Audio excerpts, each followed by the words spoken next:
He let his sister pick my dress, our venue, and our menu, so I let him pick a new fiancée. The love story between me and Kurt felt like something out of an old movie, the kind we both adored. I'm Lisa, and at 28, I thought I had found the stable, supportive partnership I'd always wanted. We met 4 years ago at a sterile marketing conference in Chicago, a sea of lanyards and 4 smiles. I was in marketing, he was in finance, two worlds that rarely collided with such a spark. But we found each other by the lukewarm coffee station, and a simple conversation about the keynote speaker spiraled into an 8-hour journey through the city. We talked about everything, our shared passion for dusty hiking trails and the black and white charm of classic cinema. That first date was a marathon of connection, ending only because the sun had long set and our feet were aching. It felt effortless, and within 6 months, the question of moving in together wasn't a question at all. It was the next logical step. Our apartment became a sanctuary, a testament to our easy compatibility. Kurt was the bedrock of my professional life. When a major promotion came up at work, a role I was convinced was out of my reach, he transformed into my personal coach. He spent countless hours running mock interviews with me, dissecting the job description, and building my confidence until I walked into that interview feeling like I couldn't fail. The night I got the job, he took me to my favorite little Italian place downtown, his eyes beaming with a pride that felt more rewarding than the new title. He'd grab the arm of our waiter, the hostess, anyone who would listen, and say, "My Lisa just got a huge promotion. Isn't she incredible?" It was in those small, consistent gestures, like the time he meticulously helped me set up my home office when my job went remote, that I built my faith in us. This was solid. This was real. His family life, however, was a landscape defined by loss.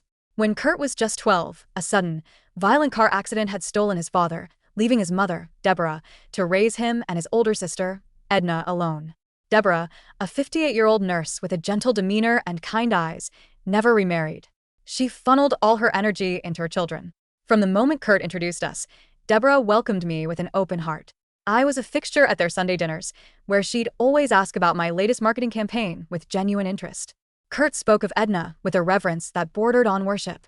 She was 14 when their father died, and in Kurt's telling, she had seamlessly stepped into a quasi-parental role. She was the one who taught him how to parallel park, who proofread his college essays until they were perfect, and who co-signed the lease on his first apartment when he had no credit to his name. She was his protector, his guide, his other parent.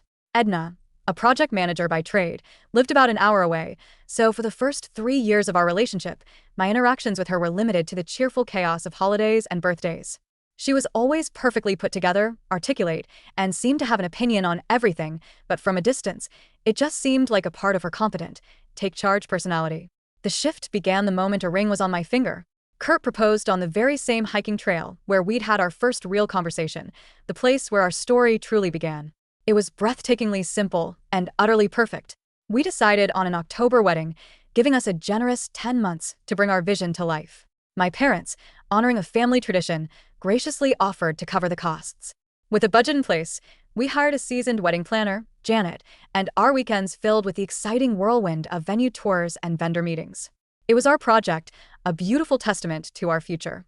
Then, 2 weeks after our engagement, Edna announced she was moving back. She had accepted a new job in our city and would be staying with Deborah temporarily while she hunted for an apartment. Kurt was ecstatic. "This is going to be so great," he repeated, a wide smile spreading across his face. "Having Edna right here again will be amazing." I smiled and agreed, not yet realizing that her proximity would shrink the space meant for just the two of us. The intrusions started subtly. Edna began appearing at our planning appointments, uninvited. The first time was at the florist. Kurt and I were happily debating the merits of peonies versus gardenias for the centerpieces when she breezed in, claiming she was just in the neighborhood and wanted to see our choices. Within minutes, the appointment was no longer ours. She took one look at the delicate white roses I'd fallen in love with and dismissed them as too common. She championed deep red roses instead, insisting they were more dramatic, more memorable. Before I could even articulate my preference, Kurt was nodding in agreement. "She has a point, Lisa. The red is much more striking." That evening, I tried to gently establish a boundary. I sat Kurt down and explained, as calmly as I could, that I wanted our planning sessions to be for us. It was our time, our moment to build this day together as a couple. He fell silent, his jaw tightening slightly. After a long pause, he said, "Edna just loves us and wants to help. She has great taste, you know. You're being a little unwelcoming." His words stung, painting me as the difficult one when I was just trying to protect our shared experience. I let it go, hoping it was a one-time thing. It wasn't. The following week, we had our catering tasting. As if on cue, Edna arrived, this time armed with a leather-bound notebook and a triumphant smile. She proudly announced, researched our chosen caterer and compiled a list of alternative menu suggestions. When I brought up the idea of including my grandmother's beloved macaroni and cheese recipe as a side dish, a comforting, personal touch I dreamed of, Edna's nose wrinkled in disdain. That sounds far too heavy for a fall wedding, Lisa. It's not very elegant. She proposed a quinoa salad with roasted vegetables instead. Kurt, without even glancing at me, turned to the caterer. Let's make that substitution. The quinoa sounds like a healthier, more modern option. I felt a lump form in my throat, a mixture of anger and invisibility. I was becoming a guest at my own wedding planning. Janet, our planner, was sharp. During our third meeting, after Edna had once again steamrolled the conversation, Janet pulled me aside as we were packing up. "Forgive me for asking," she said, her voice low, "but is Edna contributing financially to the wedding?" When I told her no, that my parents were paying for everything, Janet's eyebrows shot up. She said nothing more, but her expression spoke volumes. She had seen this power dynamic before. The battle over the venue was where the cracks in our foundation truly began to show. I had discovered a breathtaking historic inn nestled by a lake. The vision was clear in my mind, an outdoor ceremony under a canopy of ancient oak trees, followed by a reception in their beautifully restored barn, twinkling with fairy lights. It was intimate, romantic, and deeply personal. I showed Kurt the photos, and his eyes lit up. But when we mentioned it to Edna, she immediately shot it down. "The lighting will be a nightmare for photos," she declared with authority. "And a barn? It's far too rustic. You need something with more class." Without consulting me, she researched and scheduled tours at 3 different hotel ballrooms. Kurt, ever the peacekeeper, insisted we should at least look. She did all this research for us, Lisa. The least we can do is see them. The venues were objectively beautiful. All crystal chandeliers, polished marble floors, and impersonal grandeur. They were also the complete antithesis of the warm, personal wedding I had envisioned. On the drive home from the last tour, the silence in the car was heavy. Finally, Kurt broke it. "You know, maybe Edna has a point about the lighting. One of the hotels would be a safer bet." The casual way he dismissed my dream, the dream he had initially shared, felt like a betrayal. I stared out the window, a cold knot tightening in my stomach. The rest of the drive was silent. Back at our apartment, I went straight to the bedroom, the unspoken argument hanging in the air between us. Kurt followed, his expression a mixture of confusion and frustration. "What's wrong?" he asked, sitting on the edge of the bed. "I feel like I'm planning Edna's wedding, not mine," I whispered, the words thick with unshed tears. He sighed, a sound of weary exasperation. "She's a professional, Lisa. She organizes huge corporate events for her company. She has more experience with this stuff. She's just trying to help us make sure our day is perfect." But it wasn't our day anymore. It was her day, and I was just the bride she had to manage. The dress shopping appointment was the day something inside me fractured. It was supposed to be a joyous occasion. My mother, my younger sister Claire, and my best friend Fiona had all flown in. Deborah and Edna came along as well, forming a crowded audience in the plush bridal salon.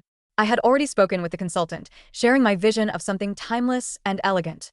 The first dress I tried on was a simple A-line gown with delicate lace sleeves. The moment I stepped in front of the mirror, I knew. It moved with an ethereal grace, and the neckline felt like it was made for me. I walked out to the viewing area, my heart fluttering with excitement. My mother's eyes immediately filled with tears. "Oh, Lisa," she breathed, "you look absolutely radiant." Fiona was already snapping pictures, gushing about how perfect it was. Then I saw Edna. She was sitting with her arms crossed, a critical frown on her face. She shook her head slowly. "The lace looks dated," she announced to the room. "And that silhouette does nothing for your figure. You need something more structured, something that gives you a shape." Before I could even defend the dress I loved, Kurt chimed in from his seat beside her. "Yeah, I see what she means. Maybe try something different." The words hit me like a physical blow. My mother's face registered a flicker of shock. "Kurt, do you really think she doesn't look beautiful?" she asked, her voice tight. He stammered, backtracking slightly. "No, of course she's beautiful. I just want her to have options. To look her absolute best." Edna seized the opening. "That's all I'm saying. I'm just trying to help her look perfect on her wedding day." The joy of the moment evaporated, replaced by a thick cloud of humiliation. I retreated to the dressing room, my earlier excitement curdling into a dull ache. I tried on 6 more dresses. Each one was met with a barrage of criticism from Edna, with Kurt providing the supportive echo. "Too much beading. Too plain. The undertone of the white is wrong for your skin. The train is unflattering." My mother fell silent after the third dress, her face a mask of disappointment. Fiona began scrolling through her phone, disengaging from the painful spectacle. Finally, after what felt like an eternity, I emerged in a dress that earned Edna's seal of approval. It was a heavily beaded, fitted mermaid gown with a long, dramatic cathedral train. It was a stunning dress, but it wasn't my dress. I felt like I was playing a part, encased in a beautiful but alien costume. Then I saw the price tag. It was more than double my budget. When I voiced my concern, Edna waved it away with a flick of her wrist. You can't put a price on looking perfect on your wedding day. Kurt, eager to please her, quickly added, we can adjust the budget. We'll cut back somewhere else. And just like that, the decision was made. The dress was ordered. On the drive home, the car's seating arrangement felt like a metaphor for my life. Edna rode in the front passenger seat next to Kurt, animatedly discussing fitting schedules and accessory options. I sat alone in the back, silent, watching the world blur past my window, feeling more like a piece of luggage than the bride-to-be. The final, decisive break came 2 weeks later. We were all gathered in Janet's office for what was supposed to be the final planning meeting.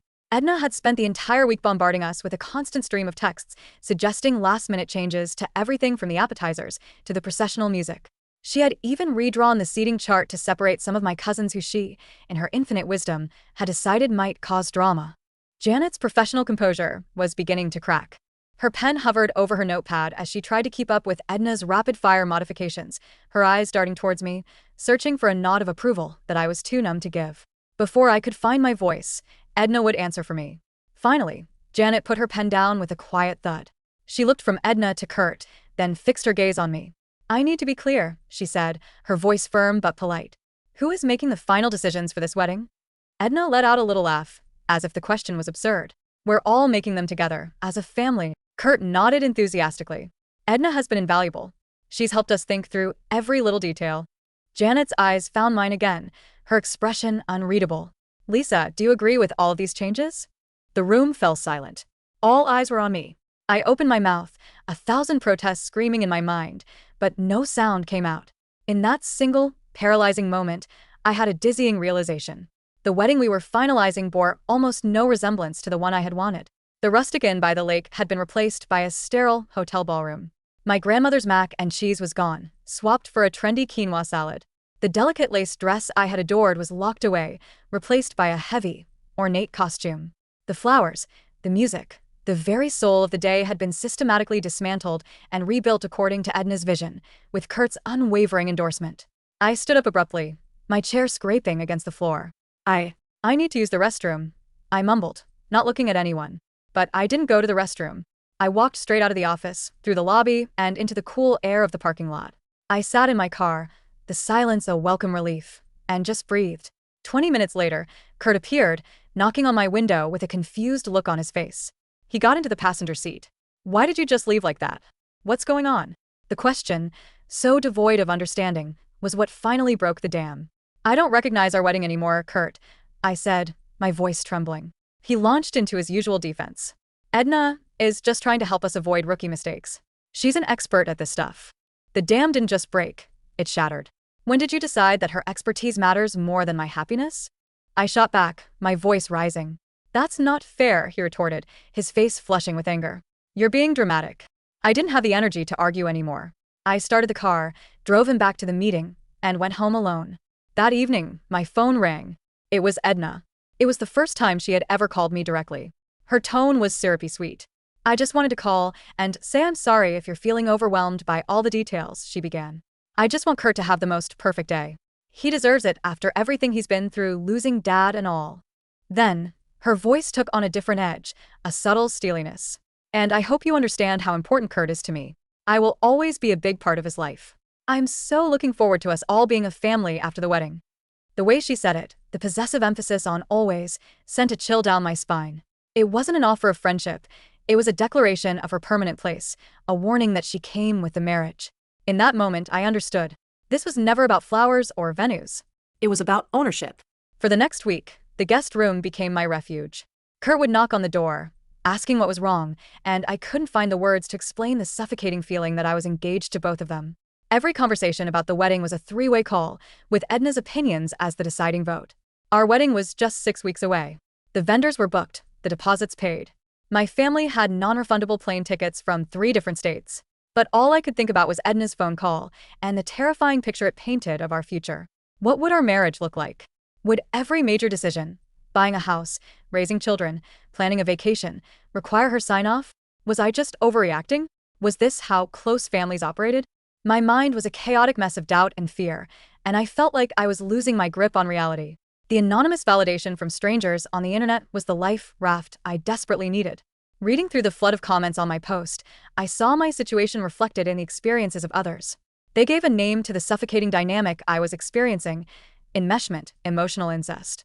These were clinical, jarring terms, but as I spent hours researching them, the pieces of my confusing reality clicked into place with horrifying clarity. I wasn't being dramatic. I was being erased.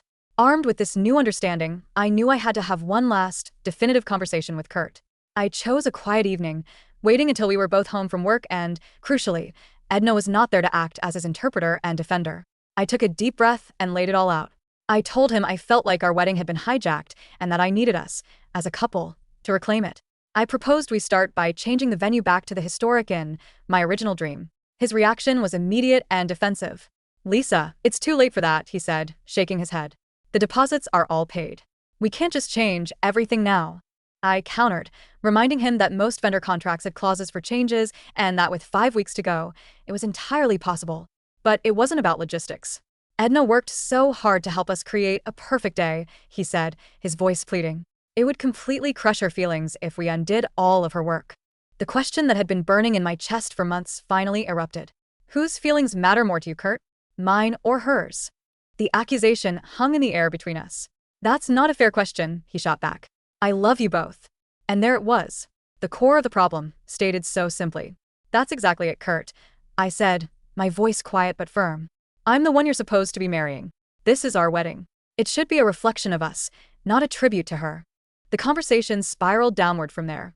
He accused me of being selfish, of being jealous of his bond with his sister. He recited the familiar litany of her sacrifices, how she had helped raise him, how she deserved a place of honor in his life. I tried to explain the vast difference between including someone and ceding all control to them, but my words were bouncing off a wall of deeply ingrained obligation. Defeated, Kurt stormed out and went to the one place he always went for reinforcement: his mother's house, where Edna was waiting. 3 hours later, he returned, not alone, but with Edna in tow.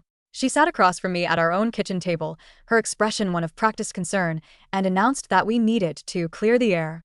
She claimed she never intended to overstep, that her only motivation was her profound love for Kurt and her desire to see him happy. "What mistakes, exactly, did you think we were making?" I asked, my voice devoid of emotion. She didn't hesitate. She launched into a detailed critique of all my original choices. The outdoor venue was a rain risk. The lace dress wasn't formal enough for the photos she envisioned. The menu was too casual for the evening affair she had planned. "I was just sharing my expertise," she concluded, a picture of reasonableness. "I have more experience with these formal events, and I didn't want you to have any regrets." All the while, Kurt sat beside her, nodding in solemn agreement with every word she said. His role as her silent partner solidified. That night, Kurt was the one who slept in the guest room. He said he needed space. I heard the muffled sound of his voice on the phone with Edna until well past midnight, strategizing, no doubt. The next morning, he delivered the verdict. "I think we should postpone the wedding," he announced, his eyes avoiding mine. "We clearly have different visions for this, and maybe we need more time to get on the same page." A cold certainty settled over me. "Was that Edna's idea?" I asked. He flinched. "We discussed it," he admitted, "but it was my decision." I didn't believe him. I called my mom. I didn't even have to explain everything. She heard the crack in my voice and simply asked, "Do you want me to come get you?" I whispered yes. That evening, my mom and my sister, Claire, arrived like a rescue team. There were no interrogations, no "I told you so's." They just helped me pack a bag in silence, creating a buffer of love and protection around my shattered heart, and drove me to a quiet hotel. Over a late dinner of room service pizza, the entire story of the past few months came pouring out of me. Claire kept shaking her head. "I knew something was wrong at the dress shop," she said, "but I didn't want to make things worse." My mom, ever practical, asked the question that cut to the heart of it all. "If you forced him to choose, Lisa, who do you honestly think he would pick?" I didn't have to think. I already knew the answer. The calls and texts from Kurt started the next day. "He'd been thinking," he said. "Maybe we could compromise." He proposed a bizarre solution: 2 ceremonies. A small, private one for just us and our parents, and then a large, grand reception that Edna could have free rein to plan. It was so absurd, so completely missing the point, that I didn't even bother to respond. Then came the call from Edna herself. She was sorry things had gotten so complicated. She just wanted Kurt to be happy, and she truly thought I made him happy. And then, the line that sealed his fate. "But I hope you understand," she said, her voice dropping to a confidential whisper, "that because of our history, I will always be the most important woman in his life." There it was again. Not a possibility, but a fact. A life sentence. "That's exactly why this will never work," I told her, the clarity in my voice surprising even myself. She fell silent for a moment, then replied, "I hope you won't punish Kurt for loving his family." I hung up the phone. 2 days later, Kurt appeared at the hotel. Security called up to my room, and against my better judgment, I went down to the lobby. He was sitting there, holding a bouquet of flowers and a letter. The letter wasn't an apology. It was a 2-page manifesto explaining, in painstaking detail, why his bond with Edna was so sacred and asking me to be more understanding. He loved me, he wrote, but cutting Edna out of his life was a non-negotiable. I took off the engagement ring, the diamond feeling cold and foreign in my hand, and placed it in his palm. His face crumpled as he stared at it. "Are you sure?" he asked, his voice barely a whisper. "I'm sure," I said. His final question was almost comical in its cluelessness. "Can we still be friends?" I just shook my head. "I need time." The drive home with my mom and Claire was quiet. The following days were a blur of logistics, calling vendors, explaining the cancellation. Janet, our planner, was the most understanding of all. "I've seen this dynamic more times than you can imagine," she told me kindly. "You are absolutely making the right choice." Edna sent one final text. She was sorry it didn't work out, hoped I found someone who made me happy, and hoped I didn't blame her. I deleted it without a reply. Kurt kept trying for another week, sending flowers to my office, leaving pleading voicemails. He even showed up at my apartment building, but I didn't buzz him in. I stayed with my parents, letting their quiet support heal the rawest edges of my heartbreak. People kept asking if I was sure I had made the right decision. But all I had to do was replay Edna's words in my head, the most important woman in his life. I knew, with a certainty that settled deep in my bones, that I had not just ended an engagement. I had escaped a lifetime of coming in second place. Life began to find a new, quieter rhythm. I moved back into my own apartment, filling the space that once held Kurt's things with new pottery from a class I'd started and gear from the hiking group I'd joined. The silence was no longer lonely. It was peaceful. Kurt's attempts to contact me dwindled and then stopped, and a profound sense of relief washed over me. The first crack in my carefully constructed new world came in the frozen food aisle of the grocery store. I ran into Deborah, Kurt's mother. She looked startled and uncomfortable. But to her credit, she walked over to me. After the initial awkward pleasantries, she stopped me as I tried to make my escape. "Lisa, wait," she said, her eyes filled with a sad resolve. "There's something you deserve to know." She told me she had watched the entire engagement unfold with a growing sense of dread. She loved her daughter, she said, but Edna's possessiveness over Kurt had always worried her. And then she confirmed my deepest fears. This had all happened before. Years ago, Kurt had been in a serious 2-year relationship with a woman named Rachel. Deborah recounted how Edna had systematically dismantled that relationship, poisoning Kurt's mind against her. She had convinced him Rachel wasn't ambitious enough, that her family wasn't good enough, that he could do better. She scheduled mandatory family events on their date nights and manufactured fake emergencies that required Kurt to cancel his plans with Rachel.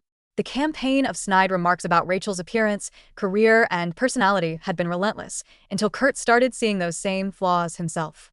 He eventually broke up with Rachel, and Edna had been triumphant. Deborah had hoped, she confessed, that it would be different with me. I had a solid career, I was independent, I was, in her mind, a stronger match. But she watched the exact same pattern repeat itself. Edna finding fault in everything I wanted, Kurt instinctively taking her side, and Edna cementing her role as the sole expert on her brother's happiness. "I'm so sorry I didn't say something sooner," Deborah said, her voice cracking. She had tried, she explained, but Edna had wielded their father's death like a weapon, accusing her own mother of not appreciating the sacrifices she'd made, claiming she had earned the right to orchestrate Kurt's life. Hearing this from Deborah was a painful, yet powerful, validation. It wasn't just in my head. This was a calculated, pathological pattern of behavior. A couple of weeks later, a bizarre piece of the puzzle fell into place. My best friend Fiona called, her voice buzzing with a strange energy. She had been at a networking event for her job and had overheard 2 women in the bathroom discussing a wedding planning disaster. One woman was complaining about a bride whose future sister-in-law had completely taken over. Fiona listened closer, and a chill went down her spine when she heard Edna's name. Edna had been spinning a tale at her new job about how she had single-handedly planned her brother's gorgeous wedding. She was portraying me as a difficult, controlling, and jealous fiancé who had tried to ruin everything. And the most twisted part? She was telling the story as if the wedding had actually happened. She was describing the hotel ballroom, the red roses, the mermaid dress, taking full credit for saving the day from my supposed bad taste. Fiona said she was even showing colleagues photos on her phone, pictures of the venues we'd toured and the dresses we'd looked at, passing them off as photos from the actual event. Edna was living in a delusional fantasy where she had successfully curated her brother's wedding, with me as a mere footnote in her grand narrative. It was both pathetic and terrifying. Around the same time, my sister Claire heard through the grapevine that Kurt was asking mutual friends if I might be willing to talk. He was telling people he realized he hadn't handled things well. I wasn't interested, but I was curious about this sudden flicker of self-awareness. Claire, being the wonderfully protective sister she is, did some digging. She discovered that Edna, not content with breaking us up, had immediately launched a new project, finding Kurt's next girlfriend. She was aggressively setting him up on blind dates with her coworkers, pressuring him to move on. According to Claire's sources, Kurt was pushing back. He was annoyed by her constant interference in his dating life, telling people he wasn't ready. Edna's controlling behavior, which he had accepted as helpfulness when it was directed at me, was now grating on him now that he was the sole target. The irony was almost too perfect. She had fought so hard to control his relationship that she hadn't considered she would then have to control his recovery. And in her overzealous pushiness, she was finally allowing him to see the pattern. I remained silent, continuing to build my new life. I was doing well. I was happy. I was free. The final chapter of this saga arrived, as most things did, through the family grapevine. My mom ran into Deborah again, and this time, the news was dramatic. Kurt and Edna had had a massive, relationship-altering fight. The catalyst, predictably, was Edna's relentless matchmaking. She had orchestrated a dinner with a coworker named Jennifer, telling Kurt it was a casual get-together, when in reality it was an ambush setup. Kurt, realizing what was happening, was furious and walked out, leaving Jennifer mortified. The next day, he confronted Edna. He told her to stop interfering in his life. According to Deborah's account, Edna had immediately resorted to her usual tactics, listing her sacrifices, invoking their father's death, and accusing Kurt of being ungrateful. But this time, something in Kurt had finally snapped. He told her that using their father's death as a shield for her controlling behavior was manipulative and that she needed to get her own life instead of trying to live his. He told her he was an adult, capable of making his own decisions. The argument escalated. Edna screamed that he had terrible judgment in women, citing both me and Rachel as proof. Kurt fired back that she was the reason both of those relationships had failed and that she needed professional help with boundaries. Edna stormed out and cut off all contact, not just with Kurt, but with her mother as well, accusing them both of betrayal. A week later, my phone rang with an unknown number. It was Kurt. He asked, his voice strained, if he could see me to apologize in person. Curiosity won over caution, and I agreed to meet him for coffee. The man who sat across from me looked tired, older. He apologized, sincerely, for everything. He said the fight with Edna had been a wake-up call, making him realize how thoroughly he had allowed her to dictate his life and how badly he had failed me. He admitted he had let her convince him that I was the unreasonable one. He even told me he had reached out to Rachel and apologized to her as well, acknowledging Edna's role in poisoning their relationship. I thanked him for the apology. It felt good to hear the words, to know that I wasn't crazy. But I told him gently, understanding what happened doesn't change what happened. You still chose her, Kurt. Repeatedly. He asked the question I knew was coming. If we could try again, now that he understood. I told him no. I explained that the trust between us was fundamentally broken and that I had moved on. He looked devastated but nodded in acceptance. In a final, telling moment, he asked me not to blame Edna entirely, explaining that her behavior stemmed from a deep-seated fear of abandonment since their father's death. I understand that, I replied, standing to leave. But understanding why someone hurts you doesn't obligate you to let them keep doing it. We parted ways on civil terms, two strangers who had once planned a life together. I heard later, through Deborah, that Kurt had started seeing a therapist to untangle his family dynamics. Edna had apparently taken a new job in another city, isolating herself from the family. My life continued its forward momentum. I got a promotion. And I met someone. His name is David. We met in my hiking group, and the relationship is unfolding with a slow, steady ease that feels like a balm to my soul. He is kind and respectful, and most importantly, he makes his own decisions. The other day, we were planning a camping trip. He asked for my opinion on tents, on trails, on what food to pack. Not once did he suggest we call his sister for her expert opinion. It's a small thing, a normal thing, but after my time with Kurt, it feels like an extraordinary luxury. I am grateful every day that I trusted my gut and walked away. Kurt's apology was meaningful, but it couldn't rebuild the wreckage. I learned that you must be the main character in your own life, and you deserve a partner who sees you as their priority, not as an obstacle to their family obligations. I am in a much better place now, standing on my own 2 feet, looking forward to the trail ahead.